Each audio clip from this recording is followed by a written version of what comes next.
Hello again, everyone, and welcome back to the front line with Joe and Joe. Joe Pasillo, as always, joined by Joe Resinello. And once more, dear brothers and sisters, let us go into the breach on the Veritas Catholic Radio Network, 1350 on your AM dial, 103.9 on your FM dial, spreading the truth of the Catholic faith to the New York City metropolitan area. You know what I'm about to say. Download the Veritas app, share it with your friends. You'll have access to all of our station's content. And if you like what Joe and I do, we go live Thursday nights, 9 o'clock Eastern Time, all across social media. We go on Facebook, X, YouTube until they take us down, of course, Rumble. So please like, subscribe, share, do all that fun stuff and help us out a little bit. So we're welcoming back a friend of the show today, Jacob Imam, because we're talking about. So if you follow our show, our conversations, our social media, you know that the topic of education is central to a lot of what we're dealing with. People just don't know a lot of things, not many times through any fault of their own, but a good, solid, and an authentic liberal arts education is something that's sorely needed. And I don't care what Harvard and Yale and Brown and Dartmouth say, okay? Because I don't think, and Joe doesn't think, and Jacob doesn't think that they're doing a hell of a good job, all right? But now Jacob is the founder of the College of St. Joseph the Worker. And that means a lot, especially like you talk about the college. We're going to talk about the university system, the history of education in Western civilization, and the idea of work. Okay, work. So let me give a quick bio for those who don't know. Jacob Imam was born into a Muslim home. He converted to Catholicism under the guidance of his godfather, or as Joe and I like to say, his Goomba, Walter Hooper, who was C.S. Lewis's personal secretary. He graduated from the University of Oxford as a Marshall Scholar and with a master's and a doctorate, writing his dissertation on theology and economics. He's a popular speaker and writer on politics and economics. He's appeared on Pikes with Aquinas with Matt Fradd, Fox News, other media outlets. He and his wife, Alice, have 3 young children. Jacob Imam, welcome back to the front line with Joe and Joe, brother. Good to be with you, Joe and Joe. It's good to be with you. And this is good. Like I said, this is going to be a great conversation. Jacob, you know, you can say whatever you like, whatever you want to impart to our audience. Please feel free, because this is going to be, we're going to try to broaden it out a little bit. With that, Great. I'm going to send it over to Joe Resinello and we'll get rocking. Jacob, we always start with a prayer to Our Lady. In the name of the Father, Son, Holy Spirit, amen. Remember, our most gracious Virgin Mary, never was it known that anyone who sought your help, sought your intercession, was left unaided. Inspired by this confidence, we fly unto you, a virgin of virgins, our mother. To you we come, for you we stand, sinful and sorrowful. O Mother of the Word incarnate, despise not our petitions, but in your clemency hear and answer us, amen. In the name of the Father, Son, Holy Spirit, amen. Well, Jacob, this is an important conversation because, frankly, college isn't working for a lot of people in America. It Right. simply isn't. That's just not for Catholics. It's for all people. It's expensive. And frankly, the jobs that used to be there for a lot of, say, above average students, we'll call them 3.0 students in above average college, frankly, now those jobs don't exist. And when AI continues to move forward, and it is, whether we like it or not, those jobs are going to disappear even more. So Jacob's coming up with a solution. I like it. I have 3 sons, so this is on my radar. Trust me. And I think it should be on a lot of people's radar. It's the College of St. Joseph. It's about teaching kids the Catholic faith, but also teaching them trades. St. Joseph was a carpenter. But before we get into all that, and we want to hear the story of the college, let's talk about the history of education. A lot of people don't know. Catholics founded the university system. We founded a lot of things, but we did found this whole process. Talk about that, walk us through it, and then we'll get into the topic at hand. You know, the universities were an outgrowth of the church precisely because the church realized that the intellectual life was part of our ascent to heaven, recognizing that the more that we know about God, the more we're able to love him, and the more that we're able to follow him more precisely, more accurately, to be able to bring his kingdom here on earth in a more tangible way that was more glorifying to him, rather than if we were just doing it blindly. I like to make the analogy to, getting in your car and starting to drive without ever looking at a map or directions. If you're doing that, you might not be going in the right place. I mean, odds are you're not going in the right place. And that's really how the church understands the intellectual life. If Jesus tells his disciples to found the kingdom of God, to go and proclaim it, to every people, then you need to know what it is, how to build it, what are the steps of doing so. You can't just intuit this. Christianity is not just an intuited religion, it is a revealed one. It's something that we have to study and to enjoy that studying so that we might be able to be good, proper, diligent disciples of Jesus Christ. And so back in the 11th century, the universities started to um, be founded throughout Europe, but really that was building on, developing from an earlier model of education. And here I'm thinking about the monasteries.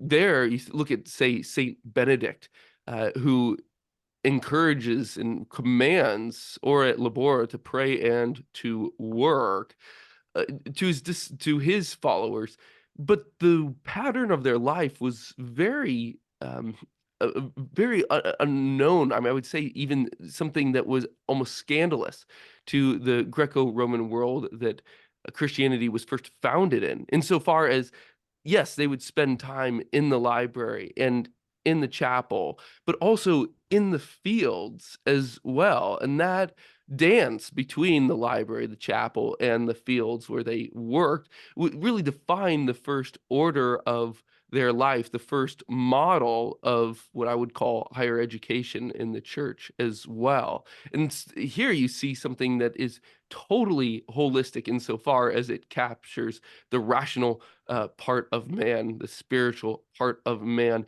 and very much so the temporal part of man. It made the whole enterprise sustainable, but also complete. Because in our work, it's not just a practical end by which we are able to, pay for our life and be able to feed ourselves.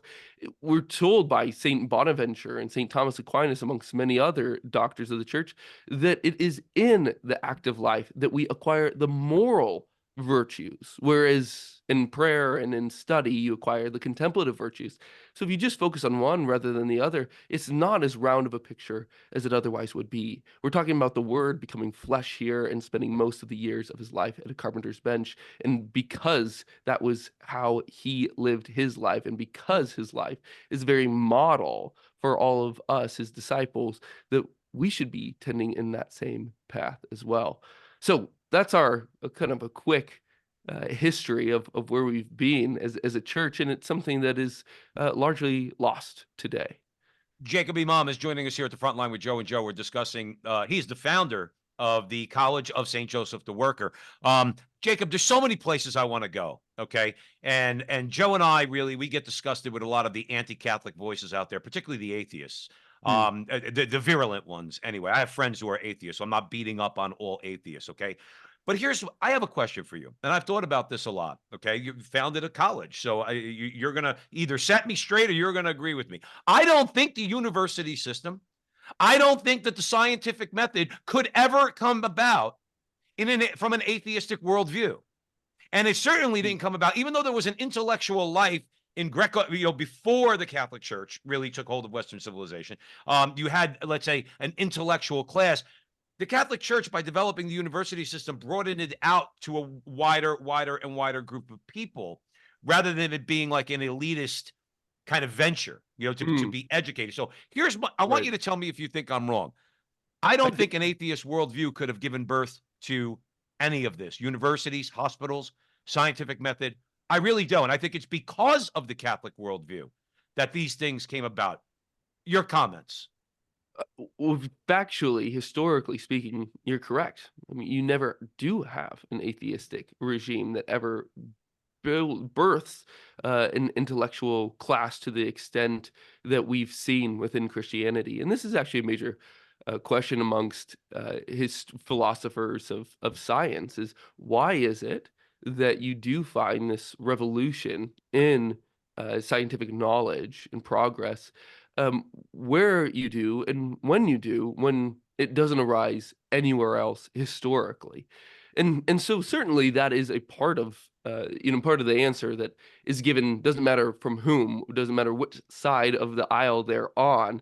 They're recognizing that it's coming from a Christian worldview that understands the universe to be intelligible, that realizes that an intelligent mind made the world, created the world, and therefore intelligent minds can understand it as well. Now, there's some questions also to be had about, well, how much does the technological uh, progress, how much is that coming from a church that is starting to lose herself? Right now, that's a big question because the revolution is really happening around the Reformation too. But I would say that that is a another question that is beyond what you are proposing, and something maybe for another time. I'm glad, by the way, I'm going to hand it over to Joe. I'm glad you made like when I think about ora et labora, right? And you think about how three simple words like civilized like an entire countries like England, like Germany. And it was a very see, this is what I mean about people who are who overly intellectualize things. Okay. Yeah. Sometimes it's just something very simple. How about you pray and work? And you not only could build wealth because work is the source of all value. Labor is the source of all value. Okay. I believe that anyway. Hmm. And the source of all wealth. That's why the monasteries became very wealthy. Okay, because they work, but pray and work. And guess what happens? Both things working together have a very civilizing effect. But that's my rant, Jacob. Let me throw it over to Joe because we want to talk about the College of St. Joseph the Worker because that's why you're here. Tell us the story. How to get started? Obviously, there's a crisis in American education, not just secular, but also Catholic. I mean, one could say I went to a Catholic school. Joe went to Seton Hall. I went to Scranton University, Jesuit Mm. school. Catholicism was there, but clearly it wasn't. It could have been a little better. I could have been a little better, mostly, to be truthful with you. I'm in that camp. You saw, being honest. But talk about how the school started. Tell us your story, and where's it going?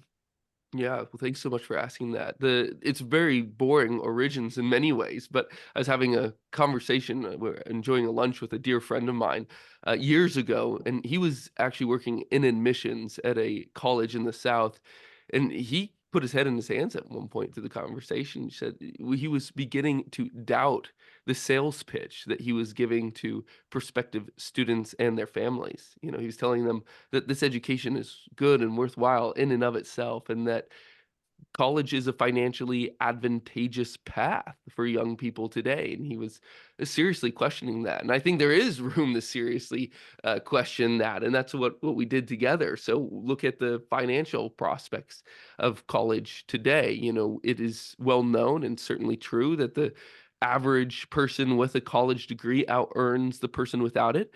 But that's almost a meaningless statistic insofar as it compares everybody from engineers to pizza delivery guys. When the person that is seriously considering going to college and has a good option for doing so, he's not weighing college next to delivering pizzas. He's considering college next to a legitimate career, something say like the skilled trades, like carpentry, like HVAC, electrical, plumbing. And what you find over there is that the median tradesman actually will have a higher net worth than the average college graduate until they're in their mid 50s, which is quite a staggering thing to hear. And of course, that's all without ever having the anxiety of massive debt early on Mhm. in your life, financially limping into your 20s as a result of college. But of course, there's another consideration to be made here too, because that is purely labor statistics, whereas the above average laborer is at some point going to found his own company and have workers under him. And so the numbers become even more favorable for the tradesmen than it does for the college graduate. So right there, it's something seriously worth reconsidering. But what about the education? And this is what you're bringing up, talking about going to even some Catholic schools today. Well, I would say that it is just not what we once knew in higher education, the education that is, that real teaching demands discipline, that real teaching demands authority, and that these have been continually replaced with great inflation and student coddling. And that instead of passing down the hard earned wisdom of the past, more and more professors don't even believe in truth. And they are then replacing that project of handing down the wisdom of the past with just the most boring and the most insidious forms of conformity that is now defining our elite classes today. Now, when we were first founding the universities, of course, it was for the sake of propagating truth and telling people what it is to what reality truly is. Yes, but that was ultimately only to serve the more primary end, which is trying to love God more. That's why we're here. That's what this thing is all about. And that is why the universities were first founded. How far are we from that? Very simple and very glorious and today. So I'm looking around at various universities as I'm thinking about going off and doing my doctorate and realizing that I'm going to be just as guilt-ridden as my friend was working in admissions, because I'm going to be talking to these students about theology, and they're going to have no prospects of getting a good job except for getting paid $30,000 a year as a youth pastor or something like that, which is being seen more and more today. And I worry about this tremendously. Joe, Um, Joe, I want to put some flesh to what you said because you hit on so many things there that are so spot on. First, you talked about the $30,000 career. I've met those kids, yeah, kids that go to really good, authentic Catholic schools. yeah, Like, okay, we're Catholic and we're told to have children. I have five. yeah. Um, diapers cost $50 a box. Um, kids are expensive. You're going to be open to life. You can't get a job making $30,000. I'm not trying to be mean. I'm just being honest. The reality of the And situation. I've listened to those kids come out of schools. I'm not going to name them. They're good schools. I want my kids to go to those colleges, by the way, Mm, Franciscan, Ave Maria. And they're like, I'm studying Marianology. My question, are you going to be a priest? yeah. Well, then you're going to teach at a Catholic school. You're going to make $30,000 a year. You're going to be open to life. You're going to get married. You're going to have 8 kids. Mm, Where are you going to get the money? It's like I'm not trying to be nasty, but this I've looked these kids. I'm as they're telling me this, young kid, I'm at like, a pilgrimage. He's telling me this. I'm like, son, you're not living in the real world because the real world, I got 5 kids. I'm not talking about something I don't know about. It's expensive. That's one. Number two, you talked about a trade making good money. My plumber owns 2 houses. yeah. Okay. I was going to say the wealthiest people I've ever met in my life started out with a skill of some kind, plumber, contractor of some kind, and built their wealth through their labor. Go ahead, Joe. My mechanic, Joe used to go when he lived in Jersey, Larry Kraft. His business is so off the hook. He has to have 2 shifts. He's so good. I have to make reservations to bring the car. That's how good his business is. Mm, Now, my neighbor's kid, she went to Mount Holyoke College, very smart girl. It's basically like an Ivy League all-girls school in Massachusetts when the Ivies were separated. She mm. studied languages. She speaks 5 languages. Wow. She Amazing. lived at home into her 30s because her dad is a hospital administrator in the city of New York. He doesn't make big money. She had to take loans. He told me straight out. He's a Polish immigrant from Warsaw. He's like, I told her not to go there because she took all this debt. She's smart as the day is long, but she can't make the money to pay it back. Yeah. Now, again, this is being practical. I'm not trying to kill people's dream because I'm in the same boat. I got 5 kids. I'm a regular guy. My wife and I have to scrape and sacrifice to take care of our kids. I don't got $100,000 a year to send my kid to some fancy school every year. I got 5 of them. Who has money like that? So, like, let's be honest. This is real conversation here, and this is no joke. People should be paying attention. You both could comment on it because this is happening in real time all over America. Well, I want to just jump into one thing that you said about what you're staring Mariology or something like that. So what are you going to do? You're going to be a priest? Are you going to be a professor? I mean, going on and being a professor all the way through is real Beautiful. tough, and to get a job afterwards is real tough as well. But even consider that, or the youth pastors, that other one, right? In all of those cases, they're clerical classes, right? I mean, that is what a professor is. He's somebody that preaches for a living. right? What is a youth pastor? That is somebody that's not ordained, but still is in a clerical role insofar as they're in their job is proclamation of the gospel. Obviously, that's fantastic.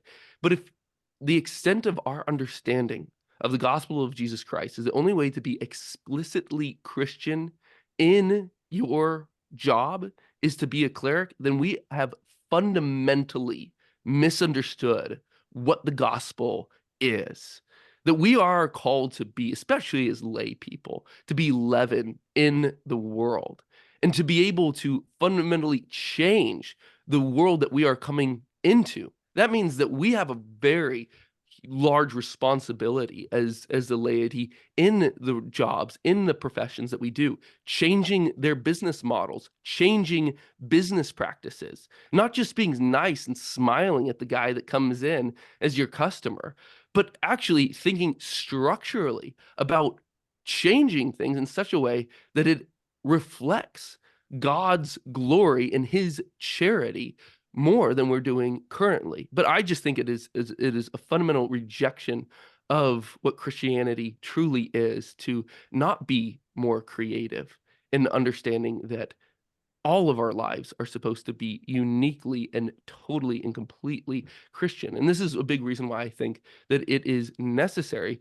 for a plumber, an electrician, an HVAC tech, and a carpenter to study theology and to study it well so that they might know how to go off and to sanctify the world in a way that they just otherwise would not know how to do.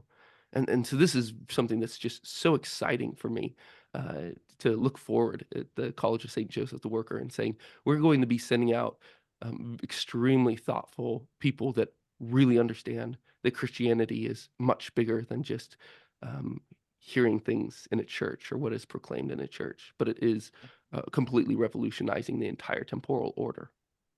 Jacob Imam's joining us here at the front line with Joe and Joe. He's the founder of the College of St. Joseph the Worker. Jacob, we want, after the break, we want to get into a little bit more of the curriculum and what you offer to students because we want our audience members to know about that. But before the break, we have a few minutes. I want you to juxtapose.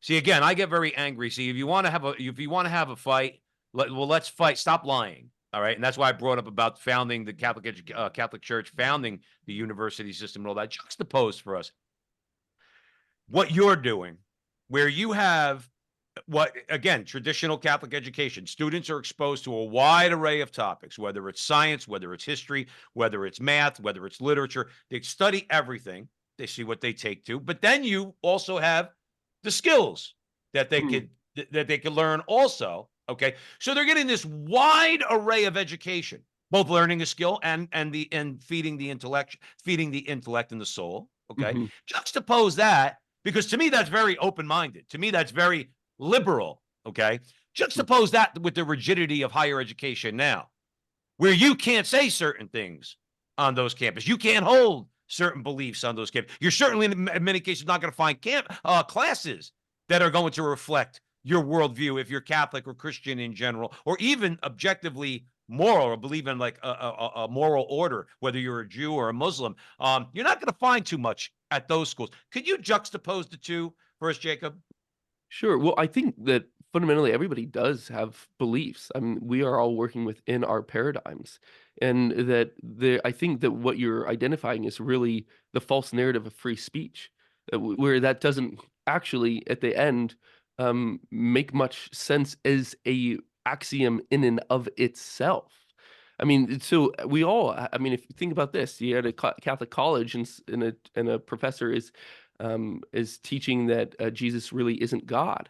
Are you going to let him stay teaching at that Catholic college? Of course not. You know, I mean, you're going to say that the Virgin Mary was not actually a virgin, you know, and that there was nothing miraculous about Jesus' birth. I mean, sorry, that guy's not going to have a position at a Catholic college anymore, or he shouldn't at all. You know, there should be real questions going into, you know, why is it that the church has proclaimed these things? What are the reasons? And we have to ask those questions, and we have to provide the true reasons. And I think that is the thing that's so unbelievably disappointing and discouraging about most higher education institutions today, is that they're not the receipts provided for the positions that they hold.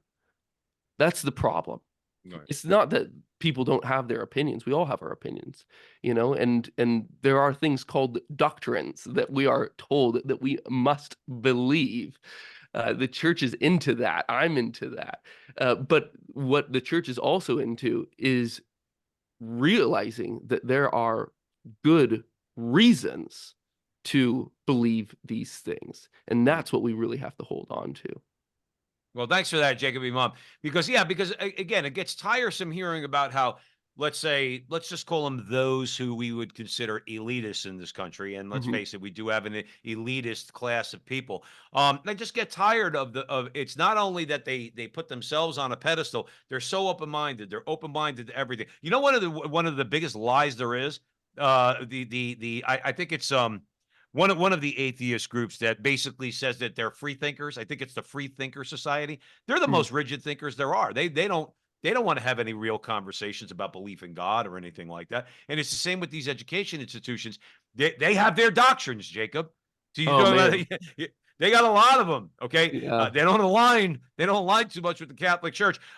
Before we go to the break, and that's what we're going to do, and we definitely, Jacob, want to come back and we want to get into a little bit more of the nitty gritty about College of St. Joseph the Worker. But where could people, our audience members, find out more about the college, about you, what you have going on, maybe social media, all that fun stuff? Yeah, collegeofstjoseph.com is our website. I'm not a social media guy, but I think you can type our name into any one of those social media platforms and you'll find us there as well. And of course, come find us in Steubenville, Ohio. Come for a tour. I'd love to show you our workshop. It's pretty awesome spot, and we when you're building when you're setting up an institution to build awesome things, it's a fun thing to look at. So come find us in Steubenville as well. And again, it's so, sometimes in this era, I think this era is particularly dark, and evil. We've seen dark eras before. Don't get me wrong. I think this one's going to the next size.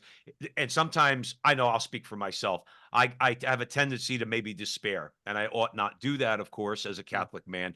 And when I hear what you're doing, and many other people that we have on the show at the front line with Joe and Joe, Jacob, it's very encouraging, it's very inspiring, and more importantly, it's very hopeful I'm so because you're glad. you're providing a light and others, like Franciscan, like Ave Maria, and others out there. Okay, they're doing it. And you're providing a light in a lot of the darkness. Let's go to a break. Jacob B. Mom's joining us here at the front line with Joe and Joe. We're discussing. He is the founder of the College of St. Joseph the Worker. Please go on the website if you have college age kids or about to be college age kids. Check it out. When we come back from the break, we're going to talk about some nitty gritty things like the overall curriculum, like the tuition structure, because those are important. Because Joe Rossinello was talking about crushing debt. We want to talk about these things. So Mm. stick around at the front line with Joe and Joe. We'll be right back.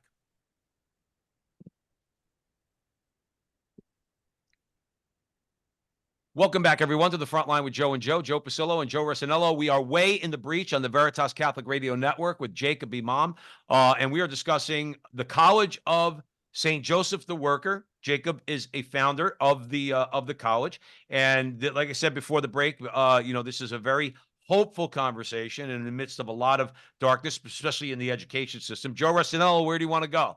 Jacob, you said something on the other side of the break that I think makes this college very unique. You're teaching a trade, but you're also forming the student in liberal arts and in theology. I think Mm. that's as a Catholic dad who has three sons, I think that makes it unique because ultimately some kids are going to go into the trades. And frankly, you could do very well in the trades in America. If you're smart, if you have a good work ethic, you do a good job, you're fair, you could do very well. However, it's that lack of formation that you may not get. I find that even in parochial high schools, it's usually in America, a lot of the schools are geared towards people, frankly, who are going to go to very good schools, college prep programs. But what about the average kid? What about the Mm. average kid that's Catholic, academically speaking? Does he not deserve a decent education? To be honest with you, when I went to school, they had different phases. They called it. They educated all they called it phase 5, college prep, down to remedial in the same high school. Mm. I think that's great because they deserve to be formed too. But you're forming tradesmen. Talk about that. Talk about the, the structure, because I think that makes your college unique, because you could send your kid to a tech school right where you live, but they're not going to be formed. And Absolutely. those kids deserve to be formed too. What makes them any different than some kid that's going to go to, say, Holy Cross or Georgetown or Notre Dame or Christendom? Hmm. God loves them the same. They should be formed. They deserve, and you're doing that. Talk about it. Well, you know what? You spelled it out quite well right there. We all need to be formed. I mean, Christ calls us all his disciples, which in Greek means students, which means that we all are to be learners. It just on varying levels. Now, I do think that there is something about the varying levels that need to be met. Our college is certainly of a very high elite academic level. So we are not taking on students that would be remedial. So just to make sure that that's clear, I think that there are outstanding new institutions that have just been founded or are being founded that's going to be catching those other students. I'm thinking about like Harmel Academy in Grand Rapids, Michigan. I really respect those guys tremendously. It's not a 4-year degree. It's not a bachelor's degree that they're earning there, but it is a true formation in the Catholic tradition. For us, we are taking elite students who would otherwise be going to those Notre Dames, as you've mentioned, and saying, look, you'd be studying theology there, you'd be studying philosophy there, and you're still in the same predicament there as you do find with kids studying philosophy and theology at any other kind of more lower third tier university. And so we have not finalized all of the students that are coming for our freshman year in 2024, but it is going to be a class of 30, and of those 30, 3 students have already set down their deposits, scored 99th percentile on the ACT. And the others are not shabby at all either. So these are some wicked smart people that realize that they want to have a very robust, very rigorous training in theology and in philosophy, but they also know that they want to be tradesmen as well. And I think that there's a false narrative today that if you're going into the trades, that you're just not that bright, that there's a dichotomy between those meant for college and those meant for the trades. And I just think that that is fundamentally incorrect. And Jesus Christ's own life reveals that that's incorrect. The smartest guy that ever lived was a carpenter. And also, I think, point out also that during the Middle Ages, you find these outstandingly bright people going into the trades, and that's why their buildings are still standing today. This is why we go and go to pilgrimage to see them. Whereas we're not building anything like that today. I mean, the fact that you'd find guys that are like Saint Bonaventure's brothers going into the trades, one of the smartest guys that's ever lived, is demonstrates that Christianity has just had a different vision of the intellectual life and intellectual careers than we do today. And that is part of what we're trying to reclaim as a Joe, college let me system. expand on that, because I think that is a phenomenal point that further makes your school unique, to be honest with you. Mm, Even people, you talk about those kids that score in the 99th percentile, mm, that kid in a secular sense could go on to say, I'll just make it up. He'd go on to Yale. Joe's brother went to Yale. mhm, And his dad was a tradesman. He went to mhm, Yale, Joe's mhm, brother. The jobs that I work in banking, um, they're not exactly what they're sold to be. I'm a wage sure. slave. Right. Let me be honest. I mean, Mm. and here's another thing. Yeah, I'm in can middle you management. I'm not going to, expand on that a little bit? Well, how are you a wage well, slave as a basically, banker? I Yeah. mean, ultimately, my world, I like the difference between, say, me and, say, a slave in, I don't know, sub-Saharan Africa is I get paid okay, pretty well. My wife has an MBA too. We get paid. But Mhm. ultimately, we're at the beck and call of another human being. They Right. tell us to get on a plane and go to Chicago. You're doing it. You have a Mhm. call with Germany at 3 a.m. You're doing it. You don't Mhm. do it, you're fired. It's that Mhm. simple. There is Mhm. no union. And let's take it even further. Say you went to Harvard Law School and you're the general counsel of JP Morgan. You're a wage slave too. The Mhm. CEO says, get on a plane. You're going to Russia. We have an issue. You're going to be away from your family for 6 weeks. Oh, my kid's having a graduation. Get on a plane and go to Russia. And if you don't do it, the guy who's next is doing it. You're a slave. And I think kids don't realize that. They have this idea of college. You talk about the best and the brightest. And a lot of parents, they all want their kid to get that job. Well, guess what? It's not what it's all cracked up to be. You leave work at 5 a.m., you come home at 9 o'clock at night. Your wife Mm, doesn't see you. Your kids don't see you. Oh, you right. make a lot of money. You have a nice car in your driveway. I don't know who my wife is. I haven't seen her in 10 years. I eat, I go to bed, I get up again, I go back, I come home at 9. That's American corporate life at the highest levels for that kid who gets the 99 percentile, who Right. dreams of having that job, who's sitting in the E&Y office and is like, wow, my life stinks. Mm, I am a slave. Talk about, because that's what you're offering, an alternative to that. And kids should know about it. And you said that your friend, his conscience bothered them when he was talking to those kids. I think guidance counselors at college campuses, I mean, at Catholic campuses, could be saying the same thing. I'm leading this kid into the jungle. mm, You're not. You're mhm, offering it. I'm not saying you're not going to have to work. You're going to have to work, but it's going to be a little different. Could be on your terms. Talk mhm. about that. It's another unique aspect of this school that you started, in my opinion, for the very intelligent kid. Mhm. Well, you know, America has always praised the small business owner. I mean, in 20th century, that's all we talked about. You know, during Jefferson's own time, he praised the yeoman farmer, but the idea was the same, is that those who have their own financial means are also usually more apt to have their own minds as well preserved and intact, because they are not beholden to somebody else for their livelihood, that they are not thinking along the same lines and the same modes as others because they're not part of the same system. And so, you know, this is one of the things that, you know, Americans has always praised, and one of the things that the church has always praised as well. Um, a true distribution of productive property is precisely this.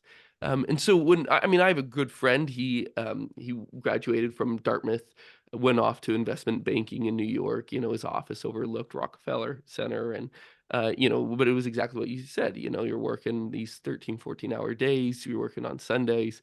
You know, and he left, and you know, I brought him here on the financial team at the College of St. Joseph the Worker, and so we both come from these very elite backgrounds. You know, I went to Oxford as a Marshall Scholar. He you know, did phenomenal at Dartmouth, and we really see that there's something better, you know, for our peers, you know, for ourselves. Please God, you know, that we're able to say, let's think simpler again. Let's think about this at a lower level, just as America was founded, just as the church has always praised, so that we really can get back to a place where we have a greater political and economic freedom that's going to lead to greater virtue. So I really do think that uh, you know, if you're going off and you're working hard, you're grinding, you're spending all these hours, you've fundamentally misunderstood what life is all about and how to Oh, achieve human flourishing. you're And right. so Absolutely. and so when so that you know, that investment banker, he's making $1 million a year. You know, it's like that's just so unbelievably unimpressive and so emasculating, that I just think that we need to completely rethink where we are valuing, and who our heroes are, that we need to go back to those original sources of understanding where true citizenship is flourishing, and true humanity is flourishing, and stick with those. Yeah, Jacob Imam's joining us here at the front line with Joe and Joe. We're discussing a lot of things, but primarily College of St. Joseph the Worker, which he founded. You know, Jacob, I don't think this is coming as a shock to you, okay? Um, but I'm not a Marxist, okay?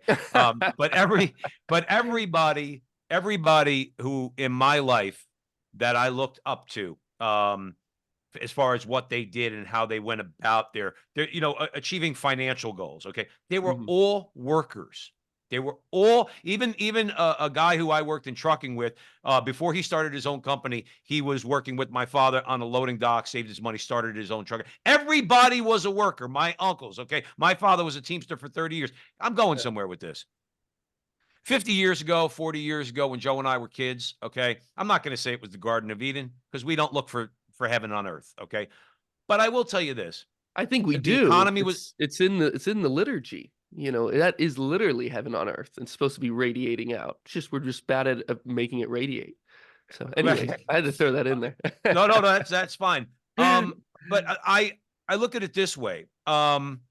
We everything is big now. It's almost like the Monty Python movie, The Meaning of Life, the very big corporation. We just have Right. to own everything. And that was an exaggeration 30 years ago when that movie came out. But isn't that what we're seeing? I like the days Absolutely. when we had local economies. Now, this is going to tie into what you're doing at St. Joseph the Work or college is I want to talk about what your view is of guilds and not unions per se, even though Sure. a union that's operating properly is a good thing, we think, Mhm. okay? But the idea of guilds, you got in as an apprentice, you worked your way up, then you were a journeyman, and then boom, boom, boom, Mhm. all the way up. You built a life, you built some wealth, and it was built on the skills that you learned, okay? Right. The hard way, a lot of times, working your way up, not making a lot of money when you're in your 20s, but then as you go, and I've had friends who were in the carpenters union back in Jersey and all that stuff. You were able to work your way up, okay? And then back in the day, you were protected by a guild, okay? You had protection. You're not a wage slave because you have protection. You were valued, okay? Your skill was valued.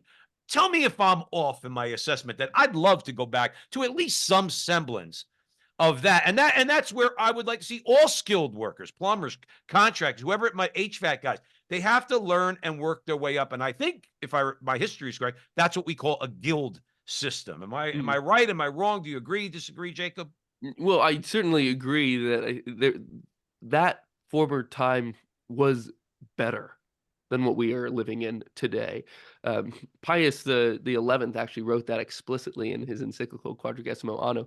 Mhm. Your great patron up there in New York, the Venerable Fulton Sheen, he wrote this wonderful newspaper article back in the day where he said that during the Middle Ages, people had to wear hair shirts, these things under your clothes. It was a form of penance because life was just a bit too good. Today in America, nobody needs a hair shirt because it's just not that good I was going to anymore. say, nobody's wearing a hair.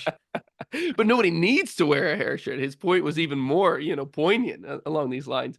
And I think one of the things that we've lost, exactly what you're saying, is the guild system. Now, I'm no expert on this, but I'll share what I do know. Is that the guilds actually originated as prayer communities. And this is a really important point. It's not just saying that this is going to work out really well if you're in the right career and you have the right structures and the right policies and the right rights to ensure that we get to the right end. It wasn't a major bureaucratic system. It wasn't a bureaucratic system at all. It fundamentally started with people that were committed to praying with one another, and that was then radiating out to being able to take care of one another's families and then take care of one another in their careers. And then it began to, over time, say, well, let's get a system going where we can ensure that we're training people well, that we are graduating them into the next sphere of competency, into the next sphere of creativity. So this was quite a genius thing that the church came up with, where you find these folks that realize what's the primary end of life. Well, it is to love God and to serve neighbor. Where does that start? It does start in prayer. It does start in caring very directly for your neighbor. And of course, a part of that is in our work careers. I mean, you think about now today, like you spend more time at work than you do with your family for most men, right? And maybe that wasn't quite as severe back some hundreds of years ago, especially when most people are working at home. But there is, whenever you're spending a significant portion of your day doing one thing, then you need to find the means by which it's sanctified best, and that is inevitably going to be in communion with others. And so, what do they have? They had regularized training. They had an insurance of financial stability. They had, I mean, we would say insurance, but today, but they had very personalized versions of insurance where the other families in the guild would directly help those people in times of disaster, burying their dead, being able to pay for that. I mean, these are all things that we do mechanistically, very bureaucratically today, in the sense that we pay into pots and then all of a sudden money comes back, and money or begrudgingly comes back, or it That's doesn't about come right. back because there's some byline in there on page 972 that we signed that said that they won't give us any money back. I mean, back then it just wasn't the case. And so, I mean, I really think that there is going to have to be some semblance of recovery of this. But again, the way that we are so over legislated in America, there's some serious hindrances from being able to achieve that. So we're going to have to find something else for our own era. But at least we can see the principles of care and the sanctification of work at play in the Middle Ages. That those principles, those precepts, are really the things that are going to guide us, rather than maybe say the outline of the guild system itself. Joe, let me stay with Jacob for a second. Jacob Imam's joining us here at the front line with Joe and Joe. Jacob, I think it was C.S. Lewis who said, if you're on the wrong path, okay, the most progressive person is the one who stops, turns around, and goes back to where they started. That's the progressive. Okay. That's great. I'm paraphrasing. I believe that was C.S. Lewis. And you mentioned Pope Pius XI, the Quadragesimo Anno. I read Rerum Novarum. I read Centesimus Annus. So I'm not an expert, but I got a good feel for the Catholic social doctrine. Okay, particularly when it comes to work, and that's what we're talking about. Correct me if I'm wrong. One of the places that we need to turn around and get back to. All right. First of all, this is a conversation we'll have you back for, but we have to jettison the idea of sexual liberation, because that's what flooded the workforce with moms who should be at home. Okay. I don't care how that sounds to people. That's the truth. But I bring up Right. Catholic social teaching. Catholic social teaching and its view of the worker was that one man, the father and husband, should be able to go out and earn a living and provide for his family. Oh yeah. One man, one job should be able to provide for all the family's needs. Yep. That's why I brought up guilds. And I saw it my whole life. My mother worked, but my mother didn't have to work necessarily. Okay. Other mothers I know were like had jobs in the school. My mother was a waitress. My mother's an off the boat Italian. She worked as a waitress in a luncheonette. They had like small jobs to supplement the income, but their primary work was raising the family. And the fathers all went out and earned enough money. Teamster, longshoreman, carpenter, plumber, contractor, doesn't matter. Went out, earned enough money to bring home, and still, going along the lines of what Joe Resinello said, still had time to spend with their wife, to spend with their kids. Okay. That is, to me, that is how I read Catholic social doctrine. Okay. That's the point we have to get back to, where the head of the household's labor is valued enough, where that father makes enough money, and moms who don't want to be in the workforce don't have to be because the family's struggling. Your comments, Jacob. John Paul II wrote that explicitly in Laborum Exercens. There's so many different injustices that we're seeing in the modern economy today, and that is certainly one of them. Is that that people, by and large, are not being paid their rightful due, but also there is just this true phenomenon that, like, the real economy is not being helped as much as it should. I mean, we were talking about banking a moment ago. All these, ephemeral financial assets that really have no direct impact on the production of goods that are going about today. The rampant speculation that is happening today. These are careers that are perhaps the most lucrative in American in the American economy today, and yet they're not really providing much value add at all, if any. And so this is a major structural point that again is going to take us a very long time to recover from.